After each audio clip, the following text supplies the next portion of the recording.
ಯಾಕಂತಂದ್ರೆ ಕೇವಲ ಈ ಎಂ ಪಿಗಳ ಆಧಾರ ಒಂದೇ ಅಲ್ಲ, ಅದರ ಜೊತೆಗೆ ವ್ಯಕ್ತಿತ್ವ ರಾಷ್ಟ್ರಮಟ್ಟದಲ್ಲಿ ಬೆಳೆದಾಗ ಸಹಜವಾಗಿ ಎಲ್ಲರೂ ಒಪ್ಪಬಹುದು ಅನ್ನೋದಕ್ಕೆ ಇವತ್ತು ಮೋದಿಯವರು ಸಾಕ್ಷಿ, ಜೊತೆಗೆ ನಮ್ಮ ಪ್ರಧಾನಿ ಆಗಿದ್ದಂತಹ ನಮ್ಮ ದೇವೇಗೌಡರು ಕಾರಣ ಅಥವಾ ಸಾಕ್ಷಿ.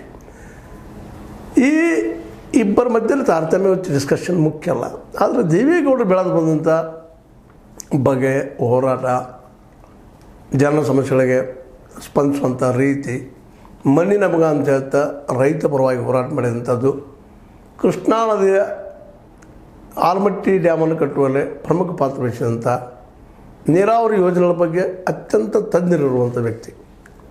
ನೀರು ಇದ್ದರೆ ಬೇಕಾದರೆ ಬೆಳಿಬಹುದು, ಅದಕ್ಕಾಗಿ ನೀರಾವರಿ ಬಗ್ಗೆ ಸಾಕಷ್ಟು ಅಭ್ಯಾಸ ಮಾಡಿದಂಥ ಈ ವ್ಯಕ್ತಿಯವರು ಇವತ್ತು ಭಾರತದಲ್ಲೇ ಈ ಪ್ರಮಾಣದ ಜ್ಞಾನವನ್ನು ಹೊಂದಿದವರು ಭಾಳ ಅಪರೂಪದ ವ್ಯಕ್ತಿಯವರು.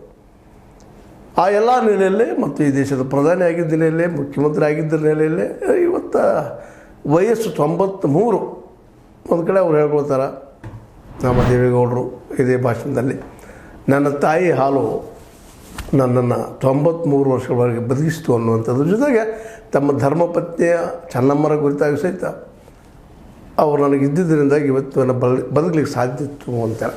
ಅಂದ್ರೆ ಒಬ್ಬ ದೇವೇಗೌಡರಿಂದ 2 ಹೆಣ್ಣು, ಒಬ್ಬರು ತಾಯಿ, ಇನ್ನೊಬ್ಬರು ಹೆಂಡತಿ, ಇವರ ಬಲದಿಂದ, ಇವರ ಪ್ರೀತಿ ವಿಶ್ವಾಸದಿಂದ ಇವತ್ತು ಹಂತದಲ್ಲಿದ್ದೀನಿ ಅನ್ನುವಂಥ ಮಾತನ್ನು ಕೇಳಿದಾಗ ನಿಜವಾಗಿಯೂ ಅವ್ರ ಬಗ್ಗೆ ಇನ್ನಷ್ಟು ಗೌರವ ಹೆಚ್ಚಾಗ್ತದೆ.